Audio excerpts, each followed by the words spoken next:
Hello guys, I am Sachin और हम लोग पढ़ रहे हैं टेंजेंट नंबर्स क्लास 12 के आरडी समाकर चैप्टर नंबर 16, जिसका मैं आपको 16.1 का लेवल 1 करा चुका हूँ और इसके बाद मैं आपके सामने लेवल 2 कराने जा रहा हूँ। ठीक है, लेवल 1 में हम लोगों ने स्लोप निकालना सीखा, टेंजेंट और नॉर्मल का। ठीक है, और अब आपके सामने लैंग्वेज प्रॉब्लम्स आ रहे हैं। लैंग्वेज प्रॉब्लम्स के लिए मैं आपके लिए क्या कर देता हूँ कि लैंग्वेज प्रॉब्लम्स को लिख देता हूँ, जिससे कि आपको समझने में थोड़ी आसानी हो। ठीक है, चलिए पढ़ते हैं क्वेश्चन को। Find the point on the curve. Find the point on the curve. ये आपके सामने एक कर्व दिया हुआ है। इस कर्व के ऊपर y equal to x cube minus 2x² minus 2x। इस कर्व के ऊपर find the point on the curve. इस कर्व के ऊपर एक ऐसा पॉइंट बताओ, इस कर्व के ऊपर ऐसा पॉइंट बताओ, इस कर्व के ऊपर ऐसा पॉइंट बताओ विच द टेंजेंट, जिस पर खींचा गया टेंजेंट, जिस पर खींचा गया टेंजेंट, ये पॉइंट बताना है, जिस पर खींचा गया टेंजेंट, टेंजेंट लाइंस, जिस पर खींचा गया tangent are parallel to this line,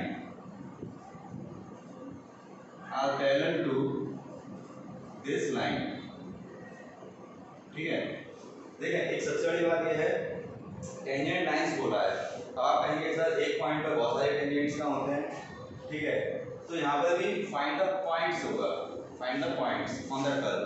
एक पॉइंट का तो एक ही टेंजेंट होता है, लेकिन बात यहाँ पर ये आ रही है कि शायद बहुत सारे टेंजेंट ऐसे हों जिन पे खींचा गया, बहुत सारे पॉइंट ऐसे हों जिन पे खींचा गया टेंजेंट, जिन पर अलग अलग टेंजेंट्स इसके साथ पैरेलल हो, यानी बहुत सारे टेंजेंट इसके साथ पैरेलल हो सकते हैं।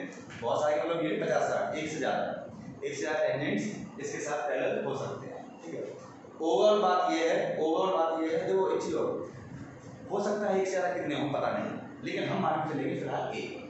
ध्यान रखिएगा, एक से ज़्यादा बहुत से हो सकते हैं, लेकिन आप लेकर चलेंगे केवल एक, और फिर एक से ज़्यादा होंगे तो अपने आप ही कैलकुलेशन में निकल के आएगा। चलिए देखिए ओवरऑल कंक्लूजन क्या है। Find the points on the curve. इस कर्व के ऊपर ऐसा पॉइंट बताओ, find the points on the curve. इस कर्व के ऊपर find the points on the curve. इस कर्व के ऊपर ऐसा पॉइंट बताओ जिस पर खींचा गया tangent parallel to this line, ये है। चलिए अब एक आपको बहुत ही बड़ा धर्मास्त्र देते हैं, धर्मास्त्र। ठीक है, धर्मास्त्र क्या है? जब कभी भी पॉइंट ऑफ कांटेक्ट पूछा जाए, पॉइंट ऑफ कांटेक्ट होता क्या है? टेंजेंट कर्व को जहां पर टच करता है उसे पॉइंट ऑफ कांटेक्ट कहते हैं। ठीक है, तो जब कभी भी पॉइंट ऑफ कांटेक्ट पूछा जाए तो ध्यान रखिएगा, जब कभी भी पॉइंट ऑफ कांटेक्ट पूछा जाए तो टेंजेंट का स्लोप क्लास 12 से अलग निकालेंगे, क्लास 11 से अलग निकालेंगे। टेंजेंट का स्लोप क्लास 12 से अलग निकालेंगे, क्लास 11 से अलग निकालेंगे, और दोनों आपस में इक्वल करेंगे। इतनी कहानी है, ये कंसेप्ट दिमाग में रखना है बस। जब कभी भी पॉइंट ऑफ कांटेक्ट पूछा जाए या फिर जब कभी भी पॉइंट ऑफ कांटेक्ट की जरूरत पड़े तो आपको टेंजेंट का स्लोप क्लास 12 से अलग, क्लास 11 से अलग निकालना है। क्लास 12 से कैसे निकलता है? डिफरेंशिएट कर दो, पावर आगे पावर में एकम माइनस 4x माइनस 2, पावर आगे पावर में एकम, और ये आ गया आपका टेंजेंट का स्लोप जनरल फॉर्म में। ठीक है, ये उठा के रख दीजिए यहाँ पर। अब आप कहेंगे सर आपने पॉइंट तो रखे नहीं, तो ध्यान रखें जब कभी पॉइंट ऑफ कांटेक्ट पूछा जाए तो पॉइंट रखने की आवश्यकता नहीं, क्योंकि पॉइंट है ही नहीं, ये रखोगे क्या? ठीक है, तो ये उठाकर आपने यहाँ रख दिया। ये क्या है? 12th क्लास क्या कहती है? डिफरेंशिएशन कर दो, टेंजेंट का स्लोप मिल जाता है। तो ये उठाकर मैंने यहाँ रख दिया। अब टेंजेंट का स्लोप 11 से निकालेंगे। 11th स्लोप क्या होता है? 11th स्लोप होता है जो कंडीशन दी हो। देखो ये दोनों लाइनें पैरेलल हैं, मैंने नहीं क्वेश्चन में कहा है, ये दोनों लाइनें पैरेलल हैं, तो इन दोनों का स्लोप आपस में बराबर होगा। सुनो, इसका स्लोप होगा 2।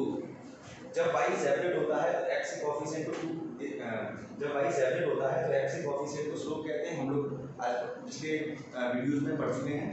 ठीक है, तो यही स्लोप इसका भी होगा, और यही उठा के आ जाते हैं, क्योंकि टेंजेंट का स्लोप हम 12 से अलग और 11 से अलग निकालते हैं, फिर इसे सॉल्व करते हैं, x या y की वैल्यू मिलती है 3x² - 4x - 2 = 0।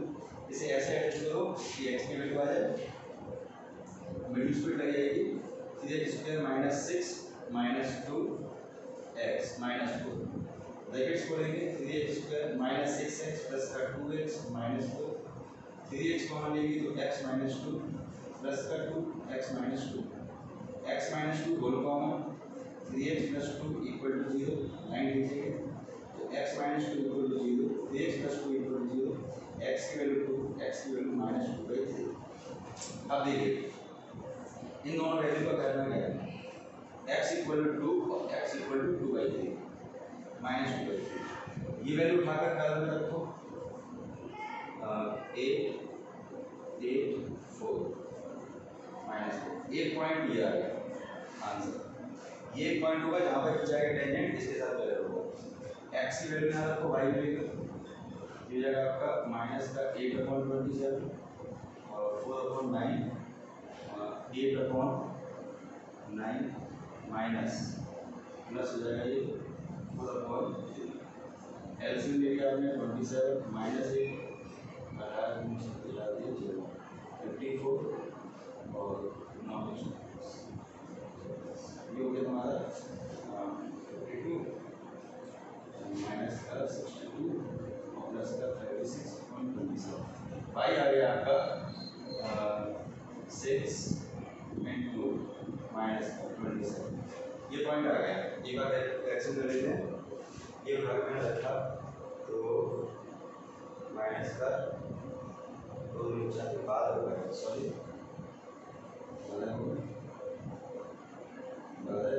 ये हमारा 66 ये 0 और फिर कट जाएगा ये जाएगा माइनस का 10/9 तो पॉइंट हो गया -2/3 -10/9। एक बार फिर से करेक्शन से आगे से कर लेते हैं। ये आपका है फिर करेक्शन प्लस होगा 27 ही है और यहाँ पर 4/27 आ रहा है, चेक कर लीजिएगा एक्स बना के रखा मैंने तो ये हो गया आपका 8 50 जाएगा, सॉरी आपका 8 ही जाएगा 8/27 आपने रखा 2 4 8 माइनस 30 यहाँ पर 2 4 प्लस का 936 यार मैं आपको सही आ रहा है माइनस एक्स की वैल्यू सही है वाई की वैल्यू बराबर है तो एक्स की वैल्यू सही है वाई की वैल्यू बराबर है एक्स की वैल्यू मैंने रखी यहाँ पर तो माइनस का 8/27 ठीक है और 2 4 8 ये भी 8 होगा 8 होगा यहाँ पर जाएगा 8 में 8 24 4 8 और ये जाएगा हमारा 8 3 24 जीरो वाला है 4 अभी जीरो वाला है तो यार आप सॉरी ये R2 है ना, ठीक है यहाँ पर जाएगा अच्छा 24 और 32 4 ठीक है ये अब सही है ठीक है तो कैलकुलेशन है ठीक है मेडिसिन कैलकुलेशन है आपको दीजिए क्या पॉइंट यानी ये 2 पॉइंट ऐसे होंगे जहाँ पर ये जो टेंजेंट है इस लाइन के साथ पैरेलल होगा, ठीक है। आगे find the points on the curve, इस कर्व के ऊपर ऐसा पॉइंट बताओ, इस कर्व के ऊपर ऐसा पॉइंट बताओ जहाँ पर खींचा गया टेंजेंट, यहाँ पर खींचा गया tangent inclined at angle 45 with the x axis, angle with x axis is 45, ठीक है। चलो मैंने क्या कहा, मैंने आपको क्या सिखाया, मैंने आपको ये सिखाया कि जब कभी भी पॉइंट ऑफ कांटेक्ट चाहिए हो, जब कभी भी पॉइंट ऑफ कांटेक्ट चाहिए हो तो आपको टेंजेंट का स्लोप 12 से अलग निकालना है, 12 से लग निकालना है और 11 से लग निकालना है, ठीक है। 12 से लग निकालना है और 11 से लग निकालना है। 12 से कैसे मिलेगा, इसका डिफरेंशिएशन क्या है, फर्स्ट वैसा वैसा सेकंड डिफरेंशिएशन प्लस सेकंड वैसा वैसा थर्ड का डिफरेंशिएशन 0 0। तो dy/dx हो गया माइनस का y/x। ये आ गया 12 से डिफरेंशिएशन माइनस y/x। 11 से कैसे आएगा, अगर कोई लाइन x एक्सिस के साथ एंगल बनाती है तो स्लोप होता है tan वही एंगल जो भी है, ये आपका हो जाएगा। देखो ये आया 11 से स्लोप, ये आया 12 से स्लोप, आपस में इक्वल कर दिए। यहाँ पे हो गया माइनस y/x। इसे कर्व की किसी के साथ सॉल्व करके ध्यान रखना, यहाँ से जो कुछ मिले 12 वाला स्लोप 11 वाला स्लोप आपस में इक्वल करने के बाद जो कुछ मिले उसे कर्व के साथ सॉल्व करते हैं। x के साथ माइनस y रख दो, माइनस y प्लस का 4 = 0, y² = 4, y = plus minus 2। Line खींचेंगे, y की वैल्यू 2, ठीक है, तो x की वैल्यू -2, y की वैल्यू -2, तो x की वैल्यू 2। पॉइंट हो गया -2, 2 और 2, -2। ये पॉइंट्स हो जाएंगे, ये दो पॉइंट्स ऐसे हैं जहाँ पर खींचा गया टेंजेंट x एक्सिस के साथ 45 का एंगल बनाना आपको, ये है। तो ये मेन चीज़ है, ठीक है। आप अपने सॉल्यूशन में एग्जाम में अगर पढ़ें तो ये लिखने की आवश्यकता नहीं है, ये अपने दिमाग में रखना, आपके 12 वाला स्लोप और 11 वाला स्लोप, ठीक है। आप देखेंगे कैसे टेंजेंट ऑफ स्लोप, ठीक है, sorry slope of tangent and slope of tangent तो लिखेंगे, ठीक है। ऐसे लिख सकते हो slope of tangent using differentiation and slope of tangent using property of slope by coordinate geometry. अपनी साइड जस्टिफिकेशन भी लिख सकते हो। आगे देखें, आगे के क्वेश्चन ये था करके क्वेश्चन लिखने आ रहा हूँ तो थोड़ा सा पॉज करूँगा।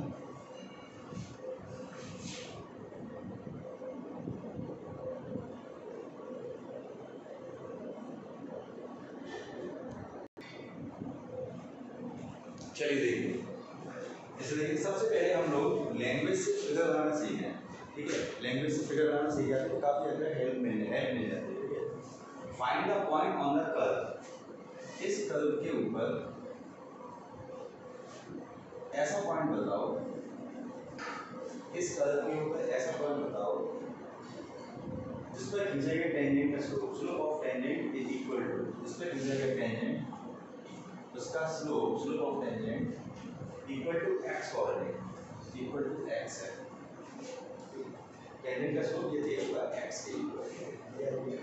तो बस हमें करना क्या है, इस टेंजेंट का स्लोप हम लोग 12 से निकालेंगे और 11 से कहो यहाँ पे गिवन है तो जो भी है गिवन है पहले से तो ठीक है, गिवन बहुत अच्छी बात है, 11 कर सकते हो इस्तेमाल नहीं, ठीक है। तो 12 का स्लोप होता है 10 से dy/dx इक्वल टू x, ये होता है 2x, ये आपका x है, x कोऑर्डिनेट यानी x, और ये की बात ये है कि कोई दूसरा चल x काट दे, ठीक है, x इधर लेके आएंगे तो x इक्वल टू 0 हो जाएगा, x उधर यहाँ रखेंगे तो y equal to 0 0, y equal to 0, then point ये 0 होगा, यानी इस कर्व के ऊपर ये पॉइंट होगा जहाँ पर टेंजेंट का स्लोप x कोऑर्डिनेट के इक्वल होगा। क्वेश्चन एक ही नंबर वाले लेकिन कंसेप्ट क्लियर होते हैं, ठीक है, मतलब कंफ्यूज नहीं होंगे, जब आप किताब खोल के देखोगे तो कंफ्यूज होगे, तो ये क्वेश्चन ऐसे क्वेश्चन लाने से बच्चा कंफ्यूज नहीं होगा, ठीक है। यहाँ देखो find the point on the curve, इस कर्व के ऊपर, इस कर्व के ऊपर ऐसा पॉइंट बताओ, ऐसा पॉइंट बताओ, इस कर्व के ऊपर ऐसा पॉइंट बताओ जिस पर खींचा गया टेंजेंट, टेंजेंट इस परपेंडिकुलर, इस परपेंडिकुलर इस पे खींचा गया टेंजेंट परपेंडिकुलर है एक ऐसी लाइन के साथ, परपेंडिकुलर लाइन एक ऐसी लाइन के साथ whose स्लोप इज -1/6, इसका स्लोप दे रखा है -1/6। फिर से वही चीज, इस टेंजेंट का स्लोप हम 12 से निकालेंगे और 11 से निकालेंगे, दोनों आपस में बराबर कर देंगे। 12 से स्लोप कैसे निकलता है, डिफरेंशिएशन कर दो 6x, ठीक है, ये उठा के रख दो 6x। 11 से कैसे निकलेगा कि भाई जब दो लाइनें, जब कभी भी दो लाइनें आपस में परपेंडिकुलर हों तो दोनों के स्लोप का मल्टीप्लाई -1 होता है। मैंने इसके स्लोप को m1 कह दिया, इसे मैंने m2 कह दिया, तो m1 × m2 = -1। ये प्रॉपर्टी लगी थी, जब दो लाइनें परपेंडिकुलर होंगी तब तक ये प्रॉपर्टी लगती है, 11 की प्रॉपर्टी है, ठीक है। -1/6 -1 ये हो जाएगा 6। ये उठा कर देखना 6x इक्वल टू बना के इसे उठाकर कर्व के साथ सॉल्व कर y equal to 3 × 1² + 4 y equal to 7 point is 1,7।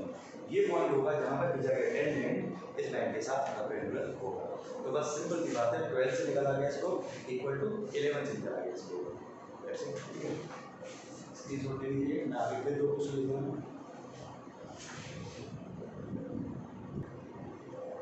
चलिए देखिए, लैंग्वेज से पहले फिगर बनाना सीखें। At what points on the curve, इस कर्व के ऊपर कैसे कर्व बना दो, इस कर्व के ऊपर बाय एट व्हाट पॉइंट ऐसा पॉइंट बताओ, इस कर्व के ऊपर ऐसा पॉइंट बताओ,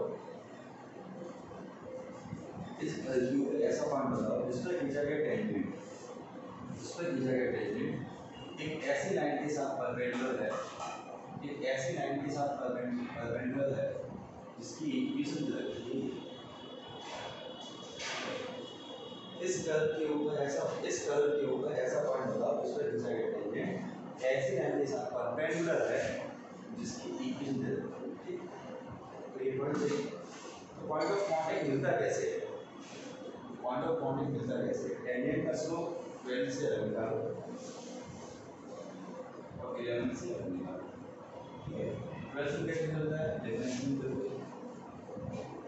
2x - 2 ये बार याद 11 से ये निकलता है जो और रेगुलर है उसका स्लोप मल्टीप्लाई इसका स्लोप -1 निकाल देते हैं। टेंजेंट का स्लोप का ध्यान रखो। इसका स्लोप मान लीजिए m1 है और इसका स्लोप मान लीजिए m2। कैसे मिलेगा? यहाँ पर x का कोएफिशिएंट बटे y का कोएफिशिएंट वाला चिन्ह बनता है ना, -x को अपने रूप से y को यहाँ पर पहले y को सेपरेट करो 1/2x 7/2 यहाँ पे जाएगा 1/2 x का कोएफिशिएंट को हम लोग सोल्व करेंगे। अब यहाँ पर वेट मिलेंगे m1 m2 equal to -1 m1 × 1/2 -1 m1 equal to -2 का जाएगा। ठीक है, मैंने m1 यानी इसका स्लोप 11 से निकाला -2 का। ठीक है, अब देखो 2x equal to 2x equal to यहाँ से मिलेगा इसे कर्व की इक्वेशन के साथ सॉल्व करो। y equal to 1 + 4 × 1 + 5 y equal to 1 - 4 + 5 y equal to 6 - 4। ठीक है, आगे देखिए। Find the point on the curve, इस कर्व के ऊपर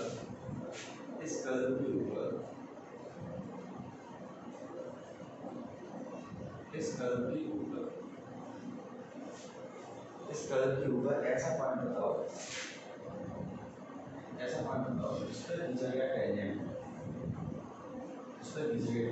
first part parallel to x axis, second part parallel to y axis. ठीक है, अब सुनो, सबसे पहले तो इस कर्व के टेंजेंट का स्लोप निकालेंगे 12 बार। ठीक है, कैसे? Different 2x/4 2y/25 dy/dx equal to 0 2 को मान लेंगे उधर ले लो तो dy/dx क्या हो जाएगा -x/4 और 25/4 यानी कि -25/4 और x/, ये आ गया 12 से। अब क्वेश्चन ने कहा कि अगर x एक्सिस का पैरेलल है, ठीक है, ये स्लोप है, ये जो स्लोप है जो हमारा 12 से आया, अगर क्वेश्चन ने कह दिया कि ये x एक्सिस का पैरेलल है तो इसका स्लोप इक्वल टू 0 होगा, 0 की इक्वल होगा। अगर कोई लाइन x एक्सिस का पैरेलल होती है तो स्लोप 0 होगा। ठीक है, और अगर y एक्सिस का पैरेलल के साथ पैरेलल है तो इनफाइनाइटली इक्वल होगा। x एक्सिस का पैरेलल है तो इक्वल टू 0, y एक्सिस का पैरेलल है इक्वल टू इनफाइनाइट। ठीक है, ये सब भेज देंगे 0 में, x इक्वल टू 0। इसे उठाकर कर्व के साथ सॉल्व कर लो। y इक्वल टू +-5 पॉइंट हो गया 0, +-5। ये पॉइंट होगा जहाँ पर टेंजेंट का स्लोप, टेंजेंट जो है x एक्सिस का पैरेलल होगा। यहाँ से देखो ये सब इनफाइनाइट में चले गए, ठीक है, ये सब इनफाइनाइट में चले गए, ये दोनों infinite value 1/0 plus multiply y equal to 0, infinite वाले को ऐसे सॉल्व किया जाए 1/0, ठीक है। अब y की वैल्यू क्या रखोगे, x स्क्वायर को 4 प्लस 0, x की वैल्यू प्लस माइनस 2, तो प्लस माइनस 2 कॉमा 0, ये पॉइंट होगा जहाँ पर खींचा गया टेंजेंट y एक्सिस का पैरेलल होगा, ठीक है। 0 की इक्वल क्यों किया, तो पैरेलल टू x एक्सिस का, पैरेलल टू y एक्सिस का इक्वल टू इसकी छोटे दो क्वेश्चन करना है।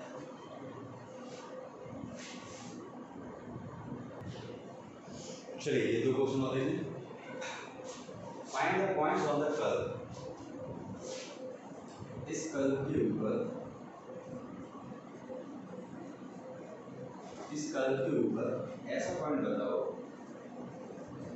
इस कर्व के ऊपर ऐसा पॉइंट बताओ इस पर खींचा गया टेंजेंट एक बार पैरेलल टू x एक्सिस है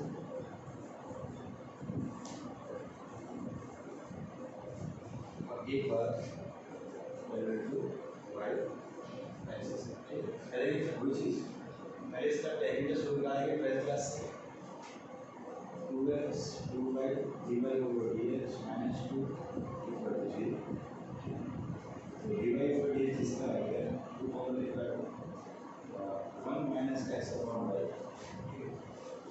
अब अगर ये पैरेलल टू x एक्सिस है तो 1 minus x upon y equal to 0, ठीक है। और अगर ये पैरेलल टू y एक्सिस है इक्वल टू यहाँ से मिलेगी x की वैल्यू x इक्वल टू 1, इसे उठाकर के साथ सॉल्व करेंगे, देखो 1 plus y square minus 2x और माइनस का जो है, ठीक है, इक्वल टू 0, तो y square equal to 4, y equal to plus minus 2 और हो जाएगा 1 प्लस माइनस 2, अगर इक्वल टू इनफाइनाइट है जैसे इक्वल टू 0 के 1/0 कहते हैं क्रॉस मल्टीप्लाई करेंगे तो y इक्वल टू 0 रखेंगे से x square minus plus 0 minus 2x minus 3 x square minus 2x minus 3 equal to 0, simplify करेंगे x minus 3 x plus 1 equal to 0, x equal to 3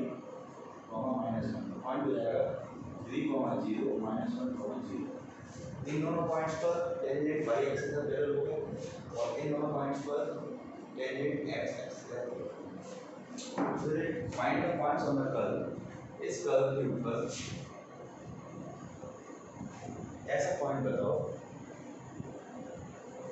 जिस पर खींचा गया टेंजेंट का स्लोप, जिस पर खींचा गया टेंजेंट का slope is equal to x coordinate, इसका जो स्लोप है वो x कोऑर्डिनेट इक्वल है। कैसे कोई क्या स्लोप है, इसमें 0,0 आया, लेकिन मैं फिर भी इसे करा रहा हूँ, कोई कारण है,